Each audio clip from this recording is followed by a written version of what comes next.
නමෝ තස්සේ භගවතෝ අරහතෝ සම්මා සම්බුද්දස්සේ නමෝ තස්සේ භගවතෝ අරහතෝ සම්මා සම්බුද්දස්සේ නමෝ තස්සේ භගවතෝ අරහතෝ සම්මා සම්බුද්දස්සේ සෝ උභන්තේ විදිත්වාන මජ්ජේ මන්තාන ලිප්පති තං බ්‍රෝමි මහා පුරිසෝති සෝ ඉද සිබ්බනී මච්ඡගාති. ධර්මානුශාසනාවෙහි සදහැවර අනුග්‍රහක දායකත්වයේ දරන්නා වූ පවුලේ අය ප්‍රමුඛ මේ මොහොතේ ධර්ම දේශනාවක් ශ්‍රවණය කිරීම සඳහා සූදානම් වෙන සදහැවතුනි, කැමති පරිදි දේශනාවක් කිරීමට ආරාධනය සහ අවසරය තිබෙන බැවින් අප විසින් අපේ දහම් පෙළවල් මගින් පැහැදිලි කරනු ලබන කරුණක් සියුම්ව විග්‍රහ කරන්නට මේ අවස්ථාවක් කරගන්න කැමතියි.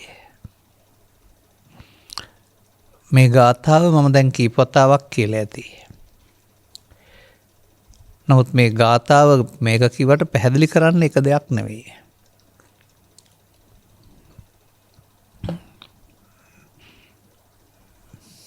මේ අංගුත්තර නිකායේ චක්ක නිපාතයයි. සූත්‍රය මජ්ජේ නම් වූ සූත්‍රයයි. ඒ සඳහන් වෙනවා කුද්දක නිකායේ සුත්ත නිපාතයේ තිස්සමෙත්තෙය මානවකයා පිළිබඳ ප්‍රශ්නයේදී තථාගතයන් වහන්සේ වදාළ තේමාවක්. සෝබන්තේ විදිත්වාන කියන්නේ ඒක තමයි. ඔහු නැත්නම් හිතෙම අන්ත දෙක තේරුම් අරගෙන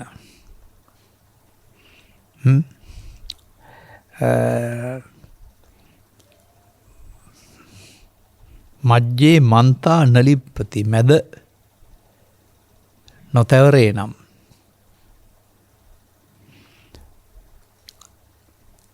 ඔහු මහා පුරුෂයා යයි කියනවා.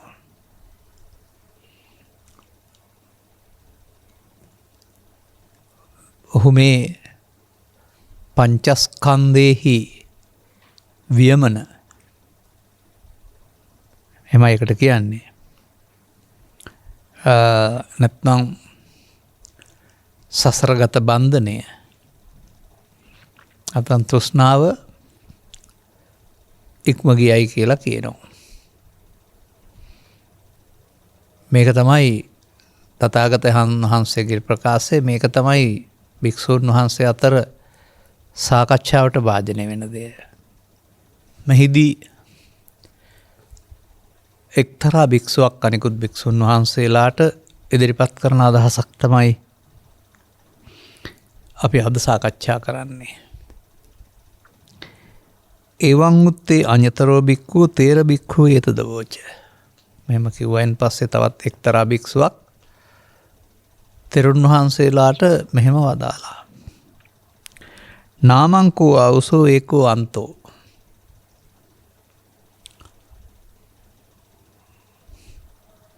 රූපං දුතියෝ අන්තෝ. විඤ්ඤාණං මධ්‍යේ තණ්හා සිබ්බනේ. ඔන්න වචනේ. මේ වචනේ ඉතින් මේ ලෝකේ මේ රටේ අය කොයි විදිහට ගණීද කියන්න බෑ. නමුත්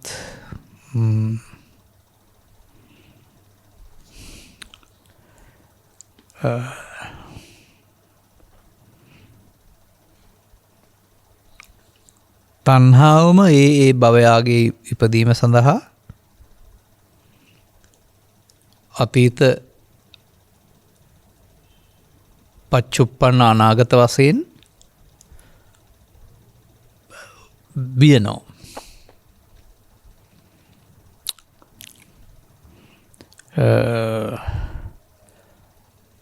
මෙන්න මේ කාරණය පිළිබඳව නුවණින් දැනගන්නා දේ දැනගන්නේ දැකගන්නා දේ දැකගත්තේ වෙයි අවිඤ්ඤායාති පරිඤ්ඤේ පරිඤ්ඤයං. එහෙම වෙන්න ඕන. එහෙම වුණොත් ඉහාත්ම වශයෙන් මේ ජීවිතයේදීම දුක් කෙලවර කරන්න පුළුවන් වෙනවා කියලා පෙන්වලා තිබෙන්නේ. දැන් මේකේ මේ පරිවර්තනයේ පවා ඒකයි මම කිව්වේ කොහොම හිතයි දන්නේ නැහැ කියලා. නාමයේ ඒකාන්තයක් රූපේ දෙවනාන්තය ප්‍රතිසන්දි විඥානයේ මැදේ. දැන් ප්‍රතිසන්දි විඥානය කියලා කිව්වහම ඒක ජීවිතේට එක සැරේයිනේ ගන්න තියෙන්නේ. අපි සාමාන්‍යයෙන් ප්‍රතිසන්දි විඥානය කියන්නේ කෙනෙක් ජීවිතය අවසන් වෙනකොට ඊළඟ මේ ප්‍රතිසන්දිය සඳහා අවස්ථාව. නමුත් මේ ගාථාවේ තියෙන්නේ මජ්ජේ මන්තාන් ලිප්පති හේ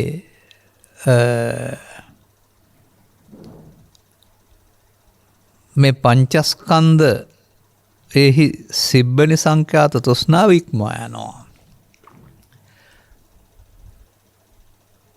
පංචස්කන්ධයේ තෘෂ්ණාව. එතකොට පංචස්කන්ධයේ තෘෂ්ණාව කොහොමද ප්‍රතිසන්දි විඥාන විතරක් හරියන්නේ?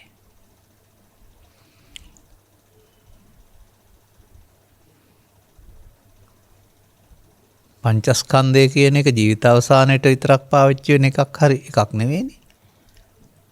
අන්න ඒ අනුවයි අපි මේක හොයන්න වෙන්නේ.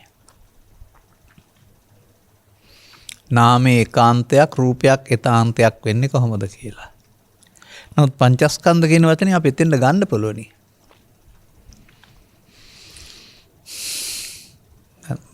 ටිකක් ප්‍රවේශමින් බලන්න ඕන කාරණයක්.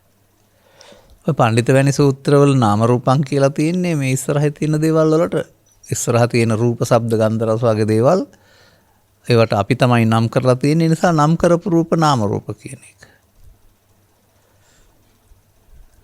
නාම රූපයයි ප්‍රසාදයයි දෙකක් එකතු වීමෙන් කියලා තමයි ඒකේ පැහැදිලි කරලා තිබෙන්නේ.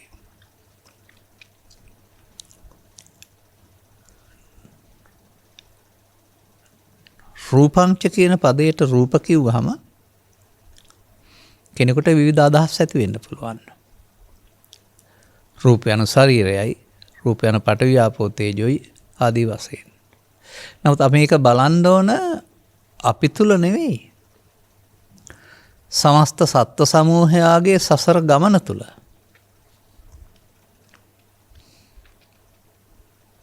එතකොට රූපං කියන්නේ මොකද්ද? ඒකාන්තයක්. අපි ගනිමු. මේකේ තියෙනවා තණ්හා තමයි වියන්නේ කියලා. මේ නාම රූප දෙක කිසියම් බන්ධනයකට පත් කරනවා නම් පත් කරන්නේ තණ්හා කියලා. දැන් ඔබ තණ්හා කීයක් හොයන්න තියනවද?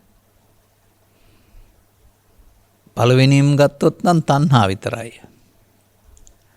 අනතුරු ඒක කාමභව විභව කියලා කියනවා.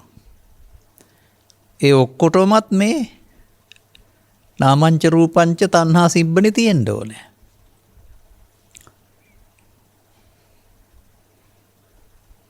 අනතුරු කාම තණ්හාව අපි ගන්නෙ රූප, ශබ්ද, ගන්ධ, රස, පොට්ටබ්බ ධම්ම නම් වූ තණ්හා 6කට. දැන් රූප තණ්හා කියන්නේ මොනවද? ශරීරයට තියෙන තණ්හාවද?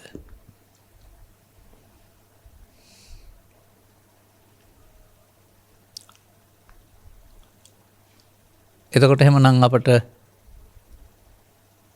තණ්හා 6ක් එකවර ඉපදුනේ නැති වුණාට තණ්හා උපදින්නට පුද්ගලයෙකුට ලෝකේ රූප 6ක් තියෙනවා. ඒ රූප ඇස උදව් කරගෙන ශබ්ද රූප කන උදව් කරගෙන ගන්ධ රූප නාසය උදව් කරගෙන රස රූප දිව උදව් කරගෙන පොට්ටබ්බ රූප කය උදව් කරගෙන කාම ලෝකෙට හෝ රූප ලෝකෙට හෝ අරූප ලෝකෙට අදාළ විදිහට ධම්ම රූප කාම ලෝකෙට එහෙම ගත්ත හැකි රූපාවචර අරූපාවචර වෙනම ගත්ත හැකි ඔක්කොම ධම්ම රූපනේ ඒකාන්තය එහෙනම් එක තැනකට අරන් හරියන්නේ නැහැ ඕනෑ මොහොතක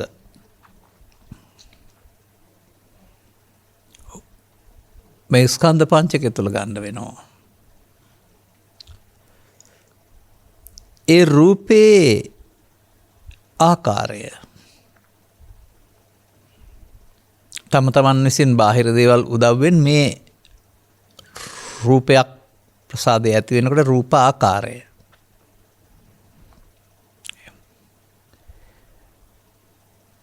ඉදිරියෙන් තියෙන මේකම රූපයක් සම්බන්ධයෙන් උනත් යම් යම් පුද්ගලයන්ගේ ඇසට පහළ වෙන්නා වූ රූපේදී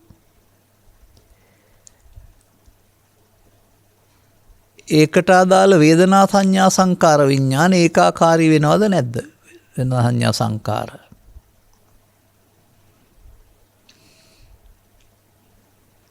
කිසි විටකත් එක සමාන වෙන්නේ නැහැ. කෙනෙකුට රූපය හොඳයි කෙනෙකුට නරකයි. කෙනෙක් එකට ඇලුම් කරනවා කෙනෙක් එකට ගැටෙනවා. ඒ විචිත්‍රත්වයේ වෙනස්කම් තියෙනවා. මෙන්න මෙසේ තම තමන් විසින් මේ ස්කන්ධ පංචකයේ පරිහරණයේදී ඒක සඳහා පංචද්වාරේ නම් බාහිර ගෝචර වස්තුවක උදව්ව ලැබුණට මේ අරමුණට එන්නා වූ රූපේදී අරමුණට එන්නා වූ ශබ්ද රූපේදී ඒ රූපය සම්බන්ධයෙන් පුද්ගලයෙකුගේ ඇතිවෙන්නා වූ ඇලීම් ගැටීම් වල වෙනසක් තිබෙනවා. එතකොට මෙන්න මේ ඇලීම් ගැටීම් වල වෙනට අනුවගත් කල ඒ පුද්ගලයාගේ රූපයට තියෙන තණ්හාව රූප තණ්හාව, ශබ්දයට තියෙන තණ්හාව ශබ්ද තණ්හාව, ගන්ධය මේ ඔක්කොම රූප. අන්න එහෙමයි ගන්න ඕන. එතකොට දොරවල් 5ටම 6ටම සම්බන්ධ වෙන්නා වූ රූප වලට චක්කු ලෝකේපි රූපං සාත රූපං එත්තේසා තණ්හාය උප්පජ්ජමානෝ උප්පජ්ජති. සෝත ලෝකේපි රූපං සාත රූපං එත්තේසා තණ්හාය උප්පජ්ජමානෝ උප්පජ්ජති. ගාන ලෝකේපි රූපං රාපසු සාත රූපං එත්තේසා තණ්හාය. එමයි මේකේ පෙන්නලා මේ අනිත් සූත්‍රවල පෙන්නලා තියෙන්නේ. එතකොට තණ්හාව උපදිනවා නම් උපදිනවා. වාසය කරනවා නම් වාසය කරනවා. දැන් මේ තණ්හාව කිසි විටකත් දෙදෙනෙකුට එක සමාන වෙන්නේ නැහැ. උපදිනවා නම් උපදිනවා වාසය කරනවා නම් වාසය කරනවා. මේ තමයි සිබ්බනි නැත්තම් වියවීම සිදු වෙන ආකාරය. දැන් වේදනාව කුමක් වෙනවද? වේදනාව හැම විටම මේ වන විට ඔහු විසින් රූපයට කරන ලද අගයන් එකතු කිරීම මත වර්තමානයේ තියෙන එකක් විඳිනවා වෙනකොට තමන් අතීතයෙන් හදාගත්තා වූ සැප හෝ දුක් හෝ උපේක්ෂා වේදනාවන්ට අයිති ලෝභ දේශ මොහ මූලික කොටගත් දුක් වේදනාවන් හෝ එහෙම නැත්නම් ලෝභ මුල් කොටගත් සැප වේදනාවන් හෝ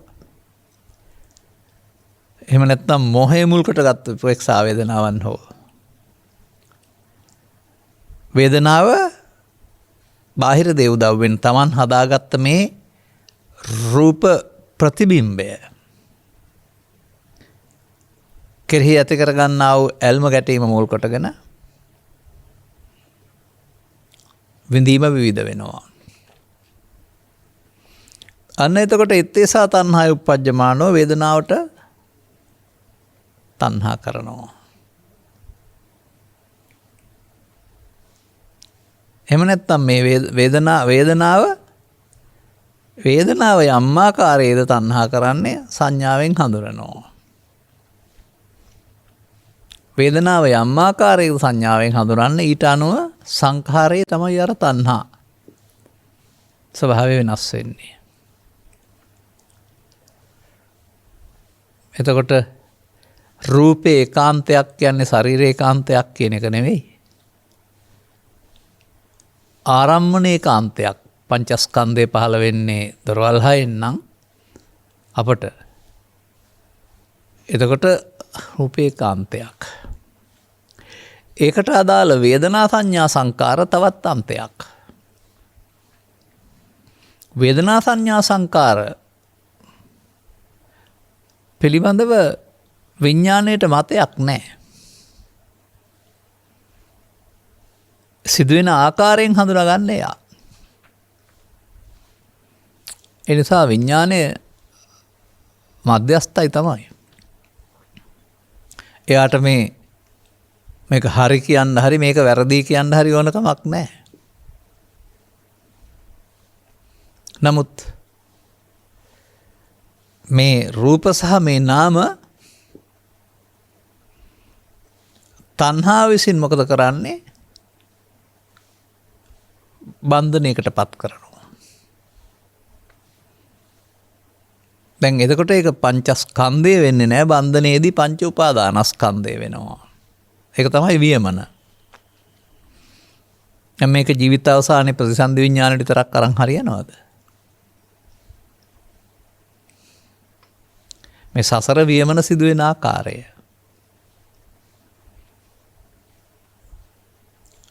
දැන් මේ තණ්හා සහගත ස්වභාවය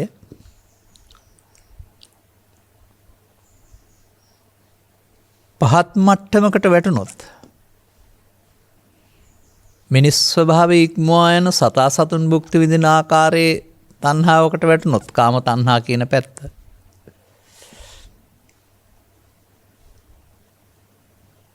එතකොට තණ්හා විසින් මේක සසර ගමන සතර බන්ධනයේ වියවමින් ජීවිතය තුළ වියමින් ජීවිතෙන් එහා පැත්තට සකස් කළ ආකාරයට කායසබිදු පරම්මරණා තිරච්ඡානගතං උප්පජ්ජති දුග්ගතින් උප්පජ්ජති. අර කාම දුගතියට පාර කැපුවේ පස්සෙද මේ වියමනද? කාමතේ ජාති සෝකෝ කාමතෝ ජාති භයං කියලා කියන්නේ. කාමයන් කියන එක ලෝකේ තියෙන දෙයක් කියලා නැවත නැවත ඒකට කරගෙන හොඳා ඒක පස්සේ ලුහු බඳින්න ගියොත් මේ සමාජයේ මේ සකස් වී තිබෙන්නේ ඒ සඳහාමයි. විද්‍යාත්මක දියුණුව හෝ වෛද්‍ය දියුණුව හෝ තවත් මොන හරි ගත්තාම යොදාගන්නෙත් ඒ සඳහාමයි. නීතිය පිළිසරණත් සමහරට යොදාගන්නේ සඳහාමයි. එය ලෝකේ තියෙන දෙයක් එයා ඊට කරගත දෙය කියලා. එතකොට ඔවුන්ට සිද්ධ වෙනවා අර මානව සමාජය තුළදී තිබෙනා වූ මානව දයාව සාධාරණත්වය පරිණාමයෙන් දිමිති වුණා වූ අයිතිය බිඳ දාන්න. එහෙමයි කරනවා. එතකොට ඔවුන් වැටෙනවා කාමයන් විඳීමේ පහත් තත්ත්වයකට. මනුස්ස තත්ත්වයට නෙමෙයි. පහත් තත්ත්වයකට නම් ඔහු විසින් මේක මේ වියවන කරනු ලැබුවේ ඒක විඥානය විසින් හඳුනා ගැනීම තුළ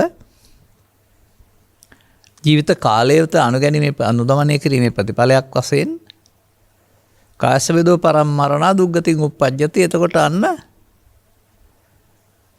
ඒ සුදුසු ඒ ඉල්ලපු කාමයේ විඳින්න පුළුවන් විදිහට කකුල් හතරක් හෝ අලිගයක් හෝ දිවක් හෝ දත් දෙකක් දිග දත් සහිතව දිව දෙකක් හෝ ආදී වශයෙන් මේ අපේ සමාජයේ පවතින නීති බලපාන්න නැති සමාජයකට ඔහුට යන්න වෙනවා. වැපුරු ලෙස කපා ගනී වගේ තමයි. අන්න ඒ අන්ත දෙක එක් කිරීමෙන්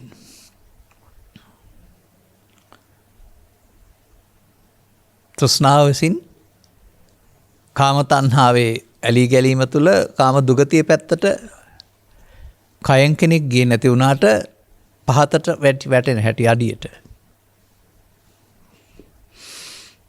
ඒත් භව ගමන ගැලවෙන්න බැරි, ගලවෙන්න තේරුම් කරලා දෙන්න බැරි භව දුගති ගාමිත්වය. ඔහු කාමයන් මිදින්නේ සුව පැත්තටද, කාම සුඛේ පැත්තටද? අරකෙත් උපාදානය, මේකෙත් උපාදානය වියමන. අරකත් පංච උපාදානස්කන්ධය, මේකත් පංච උපාදානස්කන්ධය. එවිට ඉහාත්ම සංඛ්‍යාත මේ ජීවිතේ වගේම ඊළඟ එහා පැත්තටත් ඒක විඳ ගන්නට අවශ්‍ය නම් ඊට අදාළ පස් දොරක් සහිත කයක්. ඔහු ඊට වඩා ඒක උසස් ආකාරයෙන් විඳින්න ගියා නම් එතකොට ඝනකයක වදයෙන් තොරව දිව්‍ය කාමයේ සඳහා තොරක්. මේ තණ්හාව විසින් කාම තණ්හා, කාම දුගති, කාම සුගති පැත්තට විඳින්ට යාමේදී අනාගතය සකස් වෙනවා. මේ අතීත අනාගත පච්චුප්පන්න මේ තුන වියවනවා කියලානේ පෙන්වන්නේ. අතීතයේ විඳගත් එකට අනුව වර්තමානය හරහා අනාගතය සකසනවා.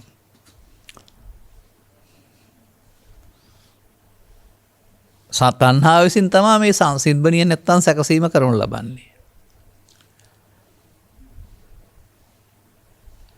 එතනිනුත් විතර ඉවර වෙන්න බෑ. එතකොට දිව්‍ය කාමයේ තුල දිරීමක් නැති වුණාට ඒක නිවීම හා සමාන වශයෙන් උන් සලකලා තියෙන බව තේරෙනවා. දෙවියන් අපි මේ සක්කායෙන් මිදිලා ඉන්නේ කියලා දිව්‍ය කාමයේ වින්දයි කියලා කියනවා සමහර තැන්වල.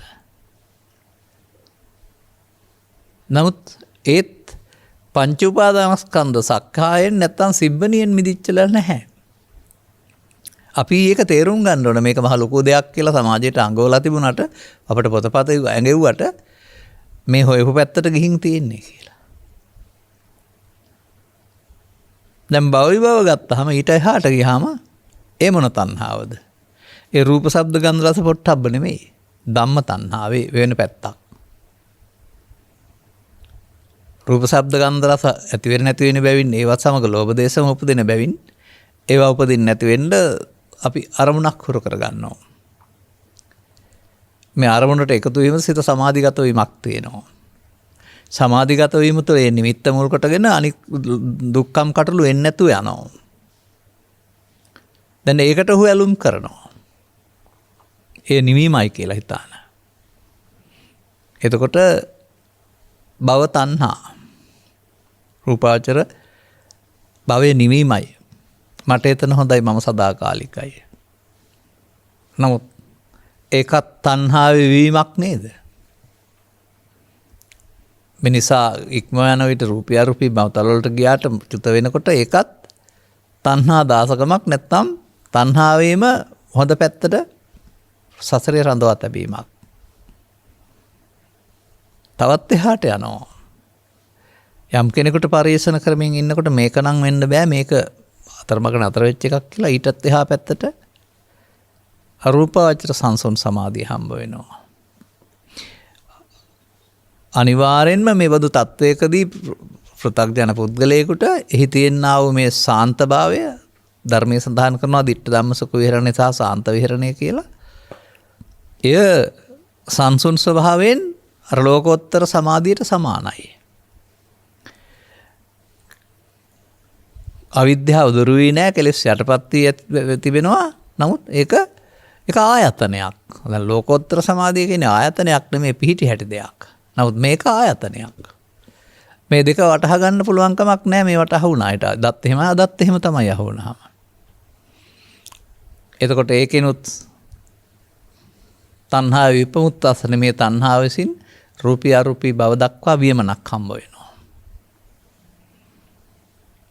අන්න එතකොට නම් ඒ ජීවිතයේ තුළ ස්කන්ධ පංචකේ පරිහරණය කර තුළ නාමේ රූපේකාන්තයක්, ඒ රූපේ තමන්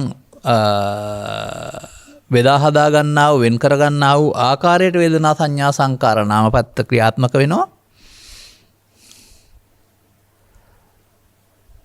විඥාණයට තීරණයක් නෑ මේක හරි මේක වැරදි මේක හොඳයි එහෙයි කියන්න දන්නවා.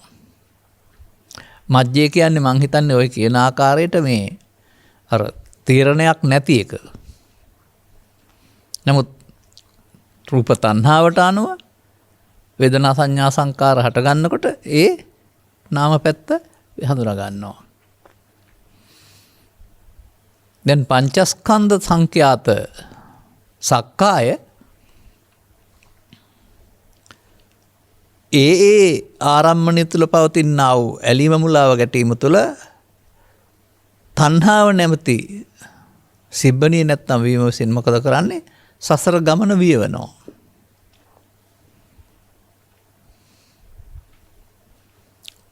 මේක මෙහෙම සිදුවෙන ආකාරය අර පෘථග්ජන පුද්ගලයෙකුට වෙනත් පුද්ගලයෙකුට තේරෙන්නේ නැහැ.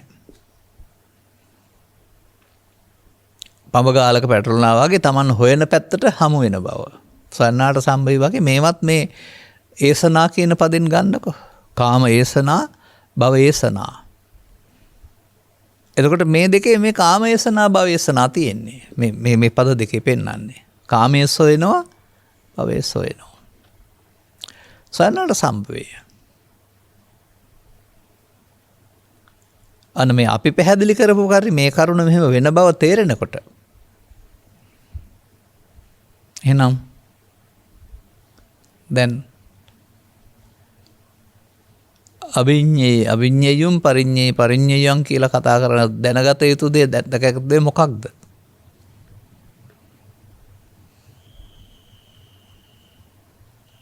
මජ්ජේ බවට පත් වෙන්නේ, මධ්‍යස්ථ බවට පත් වෙන්නේ.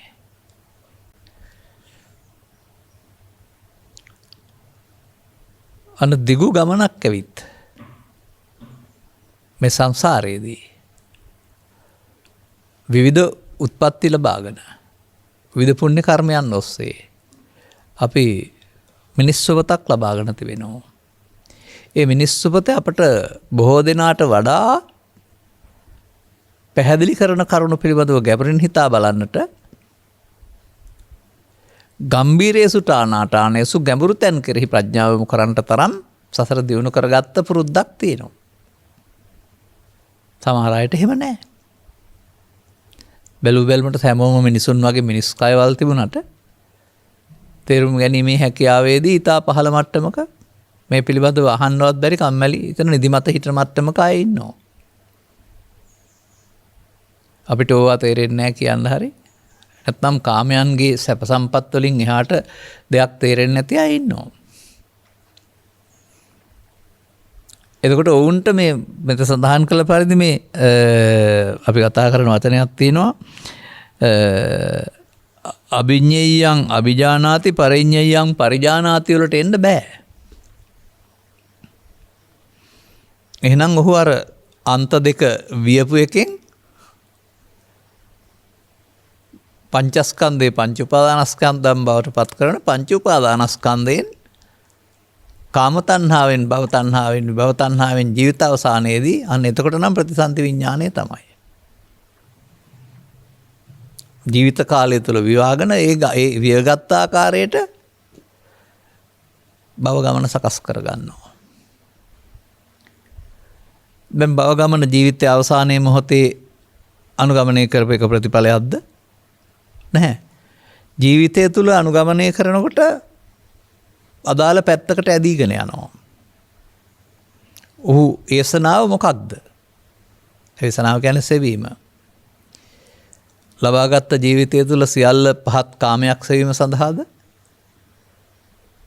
මිනිස්කත්කමට දී තිබෙන්නා වූ එක්කෙනෙකුට එක්කෙනෙක් ලබා දුන්නා වූ පරිණාමී අයිතිය ඉක්මවා යමින් නැති නීති හදාගෙන හරි අගම්වල ලියාන හරි ඒ සඳහා යොදාගත්තාම ඔහුට එය මම ඒකට ලෝකෝත්තර කියලා කියන්න කැමති නැහැ. නමුත් ඒක ලෝකෝත්තර විමුක්ති කියලා හිතාගෙන ඒසනාව කරනවා. දැන් ජීවිත අවසානයේ දෙහෙව්වේ ජීවිතයේ දෙහෙව්වේ. මම ඔය උදාහරණයකට කතා කරනවා මේ සිත තුළ දොරටු 4-5ක් තියෙනවායි කියලා. මම ඔක්කොම වහලා තියෙන්නේ. අර ජලය පිරී යනකොට ස්වයංක්‍රීයව ඇරෙන්න දොරටු හදලා තියෙන්නේ දැන්. අනිත් වගේ මේ ඇදී යනකොට ඇදී යන පැත්තට දොරටු ඇරෙන්න තමයි හදලා තියෙන්නේ. එතකොට මේ පහත් මට්ටමේ කාමයසනාව ඇදී යනවා තිරිසන්ගත දොරටුවට. ඊළඟ මට්ටමේ කාමයේ ඇදී යනවා මිනිසත්කමේ දොරටුවට. ඊට එහා පුණ්‍යාන්තකමේ කාමයේ ඇදී යනවා දෙවියන්ගේ දොරටුවට. ඊට එහා අපි ඒකට කාම කියන්නේ නමුත් ඒකත් තණ්හා තමයි. භව තණ්හා විභව තණ්හා. ඇදී යනවා රූපී අරූපී භවතල වලට. මේ සේරම වියමක් නේද? භවයට සංසාරයට වියමක් නේද මේ ඔක්කොම? ඒ එක දොරටුකටවත් ඇදී ගිහින් ගැලවෙන්න බැරි බව අන්න අභිඤ්ඤේයං අවිජානාති පරිඤ්ඤේයං පරිජානාති කියන්නේ ඒකයි.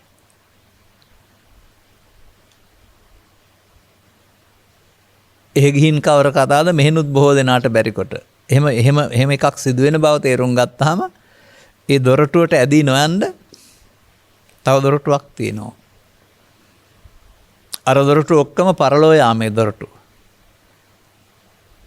පහත් ආසාවන්ගෙන් පරලෝ යාම, මධ්‍යම ආසාවන්ගෙන් පරලෝ යාම, කාම ලෝකේ ඉහළ ආසාවන්ගෙන් පරලෝ යාම, රූපී ආසාවන්ගෙන් පරලෝ යාම, අරූපී ආසාවන්ගෙන් පරලෝ යාම. දැන් මේක වෙයි මේකට වියමන සිබ්බණිය කියන්නේ කියලා බලන්නකො. Taman විසින් අනුගමනීය කරන ප්‍රතිපදාවක් තුළ ස්වභාවයෙන්ම මේ පැත්තට ඇදිලා යනවා.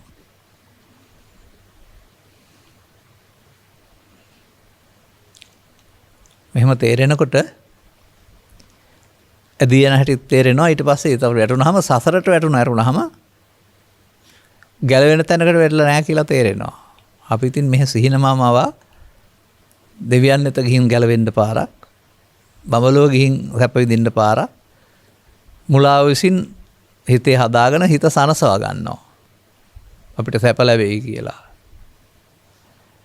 අනන්ත සංසාරයට කතරට භවයට වැටුණාම තථාගත වූ ලෝකෙට පහළ වෙලා මිනිසුන් සඳහා දේශිත ධර්මයේ තේරුම් අරගෙන මේ සිබ්බනි සංඛ්‍යාත වියමනෙන් නිදහස් වෙන්න මිනිසා උත්සාහ කළ යුතුයි කියන එක පිළිබඳව ඒ ගැඹුරු ප්‍රඥාව කෙනෙකුට ඇති වෙන්නේ නැහැ. එතකොට දියුණු වෙන්නා වූ වෛද්‍ය විද්‍යාව හෝ තවත් විද්‍යාව හෝ තාක්ෂණ ක්‍රමයකුත් මිනිසාට පණින රිලවුන්ට ඉනිමන් හදා දෙනවා. මේවාම විඳ ගන්නට, ඇලී ගැලී සිටින්නට.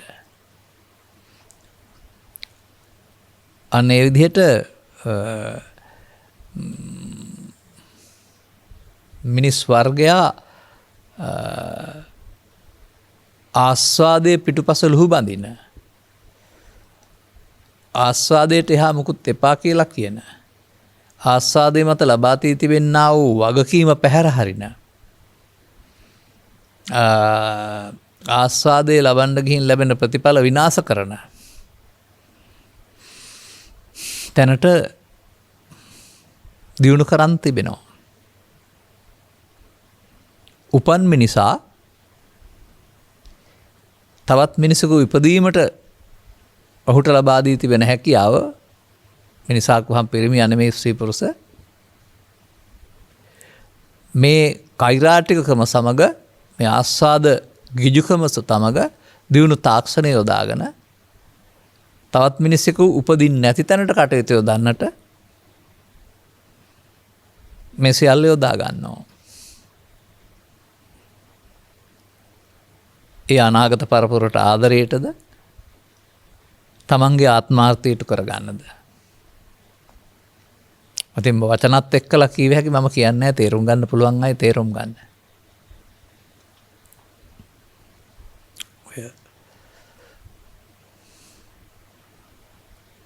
1965 කාලේ ලංකාවේ ජනප්‍රිය වෙච්ච සංවිධාන සංගමයක් තියෙනවා. බුලස් පටු මගේ තිබුණයි කියන 70 ගණන් වල නමක් තියලා තියෙනවා මේ තමන්ට හිමි දරු සම්පතම අහිමි කරගන්න පුළුවන් ශල්‍ය කර්මයක් පිළිබඳව. එතනින් එහා පැත්තට දියුණු වෙන තාක්ෂණයන් තුළ මව් කුස තුළ දරුවෙක් හැදෙන්න දෙන්නේ නැතුව වළක්වන්න සහ හැදුනොත් ගබ්සා කරලා දාන්න දිනු කරන් තිනවා. මේ මොකටද? මේ අනාගත දරු සම්පත පිළිගන්නද? ඒ දරු සම්පත නැමැති බර වළක්වන අකාමයේ විඳින්නද? දැන් තේරුණාද මං කියපු දේ? ඒවා ලොකු දේවල් දියුණු දේවල් වශයෙන් නුනාට මානසික වශයෙන් ගත් කල මේ බලන්න මේ කරන්නේ උසස් වැලක්ද කියලා. බුදු සමය තුළ මේක පාලනය කරගන්නට මේක හිස්සසාර බවක් පෙන්වීම තුළ ඕක පස්සෙන් පන්නන්න ඕනේ නැහැ ඔච්චර. මේක එකක් නෙමේ 5ක් 6ක්. ඒ නිසා මේ අරමුණට එකතු වීම කියන අර්ථයෙන් මේක පැහැදිලි කරලා තියෙනවා. ඔබ මේ අරමුණක් ලොකු කරන් අරුණාම ඇත්තක් නෙවෙයි කියලා. රූපේ සැපයි කියලා එකතු වීමට දස්සන සංසග්ග කියනවා. එතකොට එකතු වෙලානේ සංසග්ග කියන්නේ එකතු වීම කියන එක. ශබ්දේ සැපයි කියලා අරමුණට එකතු වීමට සවන සංසග්ග කියනවා. නාසයට එකතු වීමට කියනවා අග්ඝාන සංසග්ග කියලා. රසයට එකතු වීමට සමුල්ලාපන සංසග්ග කියනවා. කයට එකතු වීමට කාය සංසග්ග කියනවා. ඒ දොරවල් හයෙන්ම අරමුණට එකතු වීම නේද මේ පෙන්වන්නේ. ඒකට අරමුණක් තලුමැරීම තමයි මේකෙන් කරන්නේ. බාහිර ලෝකේ තියෙන දෙයක් නෙමෙයි. ඒක මුස්සෙන් තමන් උපදින අරමුණ නැවත උපදවාගෙන විඳින එක.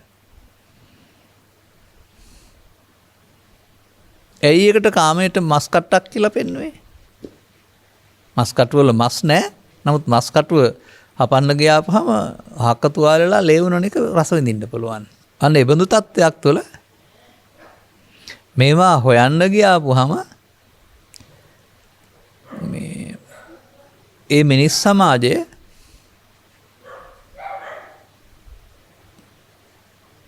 මිනිසත්කමගේ කරන්නේ නැති මිනිසත්කමෙන් පහළට වැටෙන මිනිසත්කමෙන් රූටා යන ලුණු වල රසේ නැති වෙන ලුණු බවට පත් වෙන්න. දැන් ලුණු වල නම් රසේ නැති වුණොත් ලුණු කියලා දෙයක් ඉතුරු වෙන්නේ නැහැ. නමුත් මිනිස්සුන්ගේ මනුස්සකම නැති වුණොත් මනුස්ස රූකඩ ඉතුරු වෙනවා. මනුස්සකම නැති වෙනවා මනුස්ස රූපේ තියෙනවා තිරසන් මනුස්සයෝ.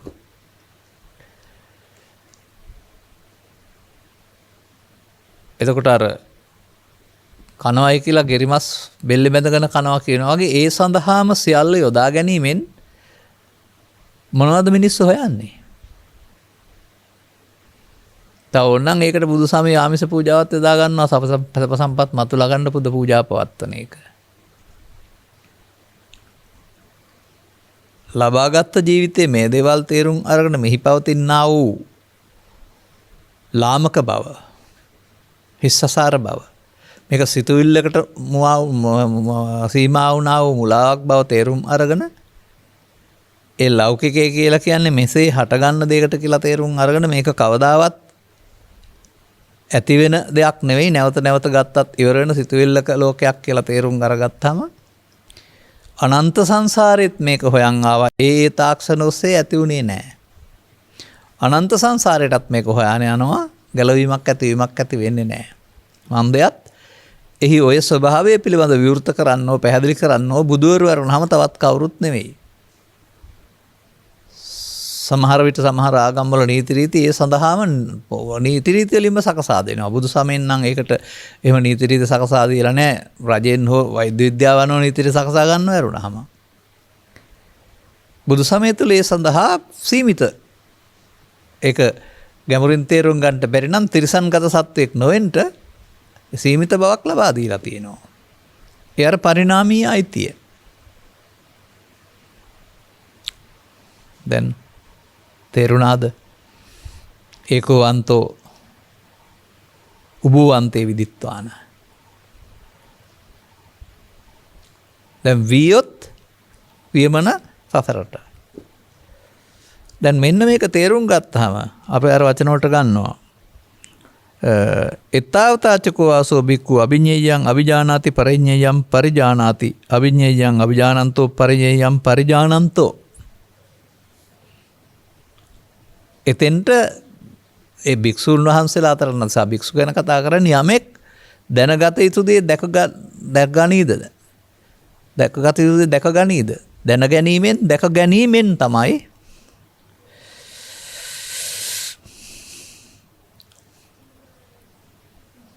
ඒ අනාගතේ එහෙම පෙනුනහම ඉහාත්ම සංඛ්‍යාත මේ ජීවිතයේදීම වට්ටගාමිනී දුක්ඛේ නැත්නම් අර වියමනට තිත තියන්න අදාළ මාර්ගය ගන්න වෙන්නේ. කුමක්ද මාර්ගය?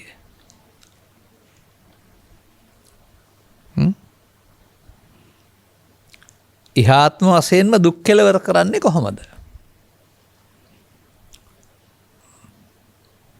මේ අන්ත දෙකට අහු වෙන්නේ නැතුව ඉන්න ඕනනේ.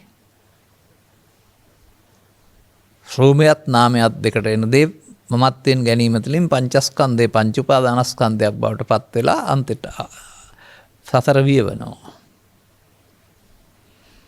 දැන් බුදු සමයේ උපාදානය මුල් කොටගත් පැවැත්මක් සහතික කරනවාද?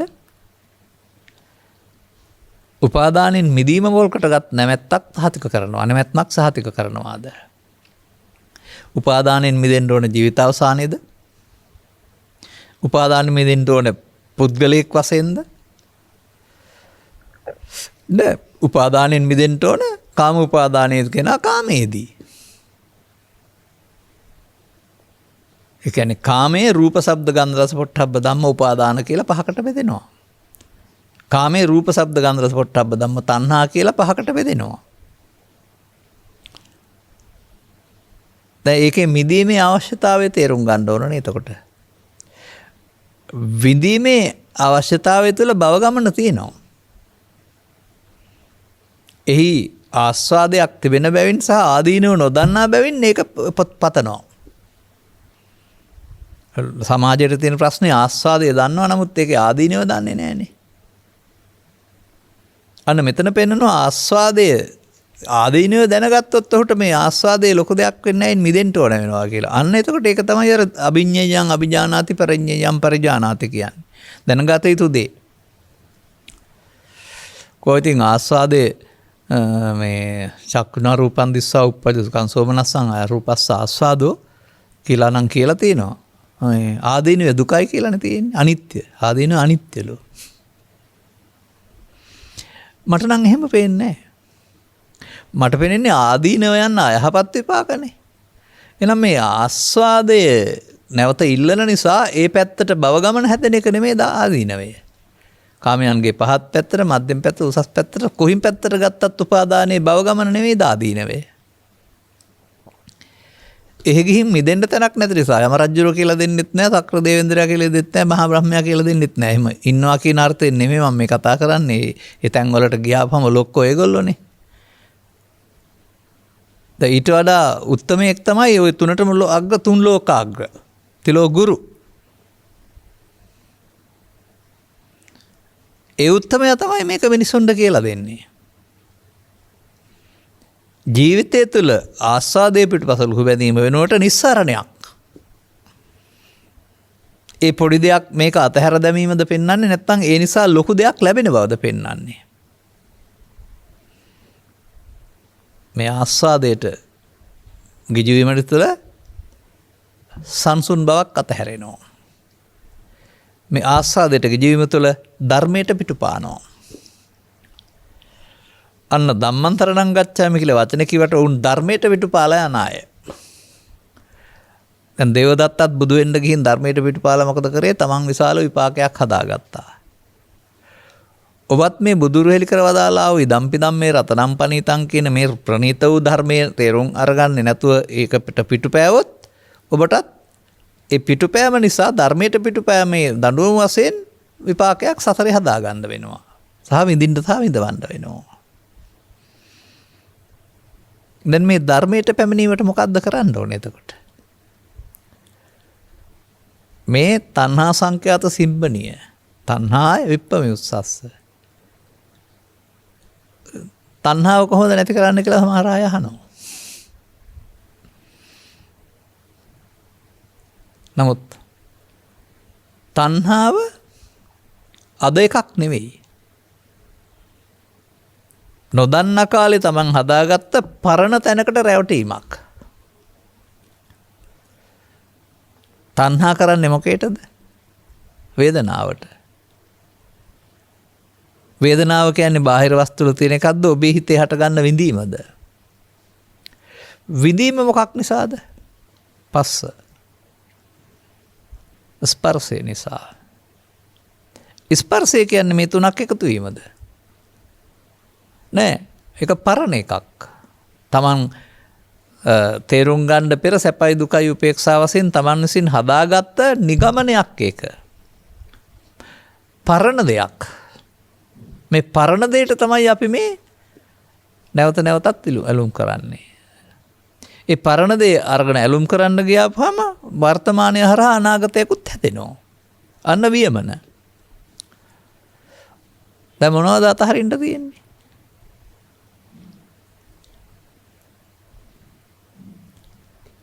තණ්හා නිරෝධයට වේදනා නිරෝධය උදව් වෙනවා. වේදනා නිරෝධයට පස්ස නිරෝධය උදව් වෙනවා.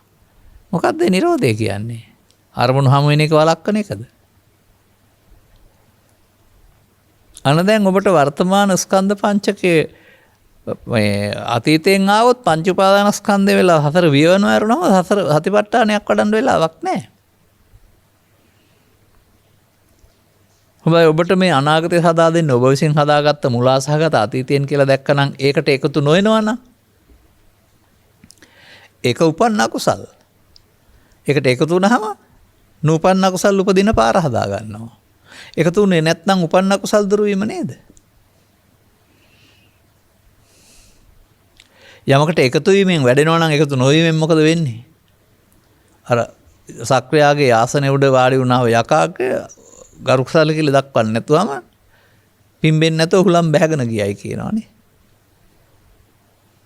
අපි ගමු සංගෝජන සූත්‍රයෙන්. කුමක්ද මේ? පැරණි දරවලින් ඇවිලෙන ගින්න. පිඹලා නිවන්න කියලා තියෙනවද? නිවන්න ඕන නම් අලුතෙන් දර දාන්න එපා කියලා නේද තියෙන්නේ? අන්න ඒ වේදනාවට තණ්හා උපාදාන භව කළොත් අලුතින් දර දානවා. හොඳයි ඒක අතෑරියොත්. මේ පිළිබඳ අවබෝධයෙන් අපි මේ අතීතයේ මල දෙයකට මුලා වෙලා අනාගතය හදන්න කියලා මම දවසක් ඔය ගිසා ගෞතමී කතාව ආශ්‍රයෙන් ඔය මල දරුවා කියලා පෙන්නවා. ගිසා ගෞතමීට දරුවෙක් මල වුණාට අපිට මේ විඳින්න ගිහින් හදාගත්ත මල අතීතයයි මල දරුවා වෙන්නේ කියලා එයත් කර ගහගෙන තමයි මේ සතර යන්න වෙලා තියෙන. ඒක අතෑරියොත් සතර ගමනක් නැහැ බුදුන් වෙත යන්න පුළුවන් කියලා කිව්වා නේද? මන් දකින්නේ ඔය ආසාව නැති කිරීමෙන් කියන කාරණාවට උන සතියෝන වෙන්නේ මෙන්න මේ පරණ පිළුණු වෙච්ච දෙයට එකතු නොවෙන්න. වර්තමානයේදී ඇසේදී කනේදී නාසයේදී දිවේදී කයේදී කාම විතර්කයට ව්‍යාපාද විතර්කයට විහිංසා මේවා පිළුණු වෙච්ච දේවල්. ඒවට එකතු වෙලා ක්‍රියාත්මක කරන එක බාර ගැනීම. අදිවාසේති නප්පජහති නවේනෝදේති බ්‍රන්ති කරවති. බහැර කිරීමට කියනවා පජහති කියලා. ඉතින් එකතු වෙන්න එපා කියලානේ කියලා තියෙන්නේ. අන්න අභිඤ්ඤයං අභිජානාති පරිඤ්ඤයං පරිජානාති අභිජානන්තෝ පරිජානන්තෝ. දැන් සතිය භාවිතා කරලා මේ භව ගමනේ ආස්වාදනීය සංසාර චක්‍රයට අහු වෙන්නේ නැතුව ධර්මයේ දිවිනක් කොටගෙන ඉන්න. ඊට වඩා උත්තරීතර සැනසීමක් බුදුන් වහන්සේ හොයාන තියෙනවා. ධර්ම දිවින කියලා, දහම කියලා. ඒ දහම සරණ කරගන්න එක මේවා පස්සේ පන්නනට වඩා උතුම්. අරවා හැමදාමත් ඒවේ අභියෝගයන්ට මුහුණ දෙන්න ආරන්න දොරන්න වැළපෙනවා. මේක එහෙම අභියෝගයකුත් නැහැ.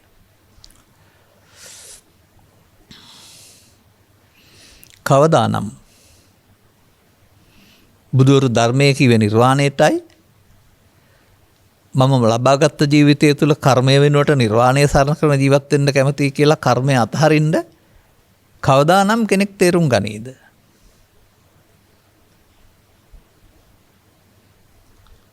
අන්න එහෙමයි අපිට මේක පැහැදිලි කරන්න තිබෙන්නේ. තේරුම් ගන්න පුළුවන් වුණොත් බුදුවරුන් හොඳයි සැපයි සාන්තයි කියලා උන්වහන්සේලා හොයාගත්ත ධර්මයටම සරියුත් මහ රහතන් වහන්සේත් හම්බ වුණා. ආර්ය පරපුරටම හම්බ වුණා. ආර්ය පුද්ගලයින්ට හමු වෙන්න පටන් ගන්නවා. ආර්ය භාවයේ සම්පූර්ණ වීමේදී හමු වෙනවා. ඇයි ජාතියක් ජරාවක් ව්‍යාධියක් ශෝකයක් මරණයක් නැති සාන්ත සදාකාලික කියලා කියන්නේ කියලාවත් හිතලා බලන්නකෝ.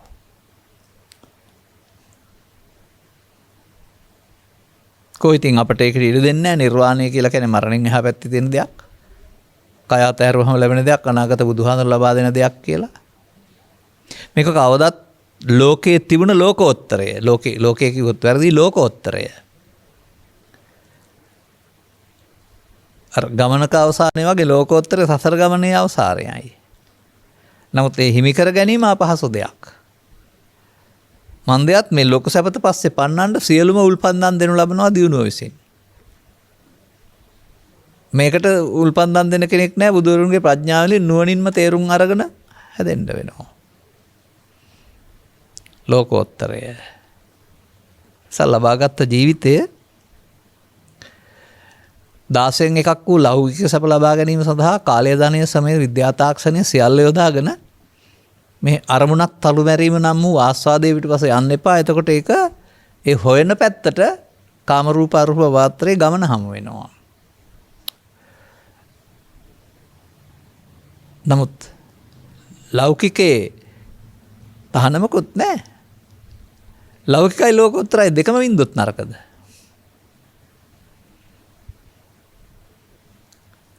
දැන් බුදුරජාණන් වහන්සේලා තන් වැළඳුවා, අනිත් අය සම්බන්ධතා පැවැත්තුවා, සිවුරු පෙරෙව්වා. ඒ ලෞකික පැත්ත තිබුණේ නැද්ද? නැවත ඒක මමත්වෙන් ගත්තේ නැති නිසා ඊට වඩා ලෝකෝත්තර සුවේ විඳින්න වාසය කළා. වාසය කළා කියන්නේ එතනින් ඉවර වුණා හැම කියන එක නෙමෙයි. ස්කන්ධ පරිණිරණය පස්සේ බුදුන් නැහැ, බුදුන් ඉන්නවා. ওই වචන කතා කරන්න යන්න එපා. එතනින් එහාට ඒවා උත්තර කතා කරන්න බැරි දේවල්. සාක්ෂාත් වූ නිවීම තියනවද නැද්ද කියලා සාක්ෂාත් වුණ කෙනා දන්නවා. ඔබටත් රූපේ, ශබ්දේ, ගන්ධේ, රසය ඔස්සේ පන්නන පැන්නිල්ල කුරුල්ලෙක් අත්ෙන් අත්තට පනිනවා වගේ එකක් වගේ තේරෙනවා. නමුත් ඔබට කර්මස්ථානයක් වඩාගෙන සමාධියක් හදාගත්තොත් සමාධිය තියෙන එකක් බව තේරෙනවා. ලෞකික සමාධිය මම කියන නිකන් සංසුන් බව ධානය ස්වභාව. එහෙම එකක් තියෙනවා කියලා තේරෙනවා. නමුත් ඒක වැරදි පාරෙන් ගියොත් ලෞකික එකක්. නමුත් ඒකෙන්වත් තේරුම් ගන්න මේ සිත තුළ තියෙනවා. සිත තුළ ඇති නිර්වාණය කියලානේ කියන්නේ. ඒකට ඉතින් හරි වැරදි ඇත නැත ওই වචන වළංගු කරන්න බෑ. ඒකයි ඒක මේ නිර්වාණය වහගෙන තිබෙනා වූ ධර්මයන් ටික විනාශ කිරීමෙන්, ස්කම්බන හෝ සමුච්ඡේද නෙමෙයි විනාශ කිරීමෙන්, නීවරණ ඉවත් වීමෙන් නෙමෙයිම හමු වෙයි.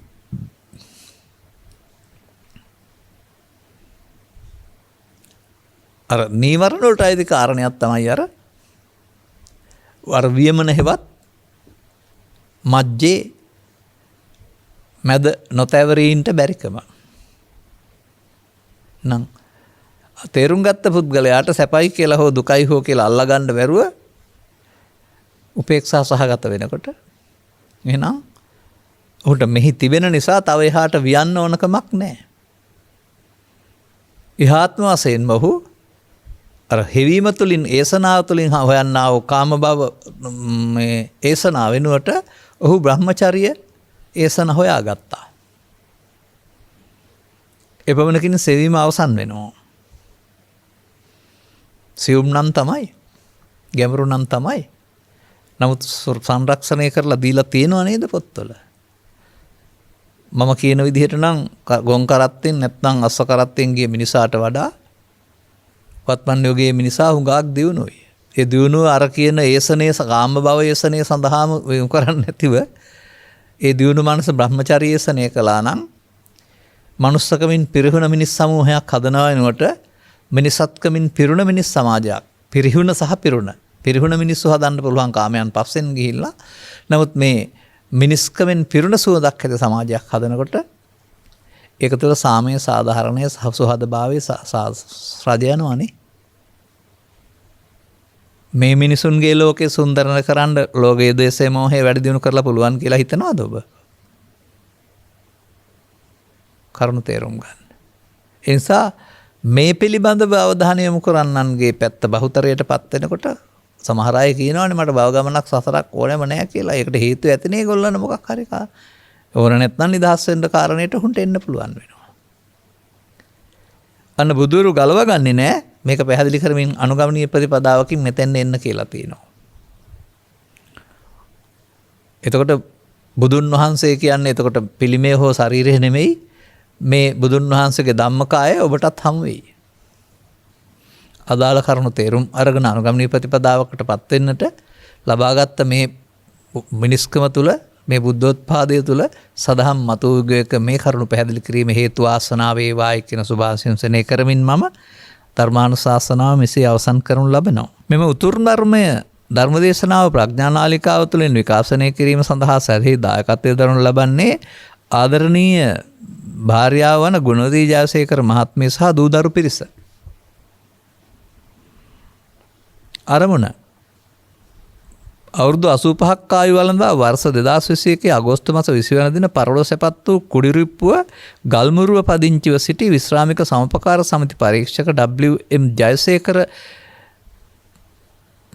ස්වාමියාගේ පියාණන්ගේ ඥාතිවරයාගේ මහත්මාගේ වියෝවෙන් තෙමසක් සම්පූර්ණ වීම නිමිති කොටගෙන එතුමන්ට උපහාර පිණිසත් එතුමාගේ භාර්යාව දූදරු මනුබුරු පිරියන් සහ ඥාතීන් විසින් මෙම ධර්ම දානය සිදු කරන අතර පවුලේ මියගිය ඥාතීන් පින් බලාපොරොත්තු සිටින්නම් ඔවුන්ටද මේ පින් අනුමෝදන්ම මතු භවයේහි උතුම් මිනිසත් බව ලබා චතුස්සත්‍ය අවබෝධ කරගෙන උතුම් නිර්වාණය සාක්ෂාත් කර ගනිත්වායි ප්‍රාර්ථනා කරමු. ගෞරවනීය දේශකයන් වහන්සේටත් දායකත්ව දරූ සියලු දෙනාටත් ඉහාත්ම වශයෙන්ම චතුස්සත්‍ය අවබෝධ කර ගැනීම පිණිස මෙම පුණ්‍ය ධර්මයේ නැත්තම් මෙම ධර්ම දානමේ පුණ්‍ය කර්මයේ පාරමිතාවක් වේවා. මට මතක් වෙනවා මේ පියාණන්ගේ අභාවයෙන් සත් දිනක් ගත වුණ මොහොතේදීත් ප්‍රඥානාලිකාව මත මේ දරුවන්ගේ මැදිහත් වීම තුළ විශේෂ ධර්ම දේශනාවක් අප විසින් කළ බව. ඔවුන්ට එදත් ඕනකම තිබෙන ධර්ම දානයක්. එහෙමනම් ඔබේ මේ යහපත් පැතුම් සඵල වේවා. බිරිඳ ධර්මවල පුරන් වශයෙන් එහාත්ම වශයෙන් ඔබ දෙන ඔබ හැම දෙනාට මේ තණ්හා සංඛ්‍යාත සිම්බනිය බියමන ඒ මුලාවේ නිමාවක් නැති බව තේරුම් ගන්නට ලැබීම තුලින් 16න් එකක් වන්නා වූ ලෞකික සැපට ඉක්මා 16න් 15ක් වන්නා වූ ලෝකෝත්තර සැනසීමට හිමිකම් කියන්නට මෙම ධර්ම දානමය පුණ්‍ය කර්මය සහ අවබෝධයේ හේතු වේවායි ප්‍රාර්ථනා කරගන්න. සබ්බ්‍යුත්‍ය වජ්ජන්තු සබ්බ රෝගෝ විනස්සතු මාතේ බවත් අන්තරායෝ සුඛී දීඝායුකෝ බව හැම දිනාටම තෙරුවන් සරණයි.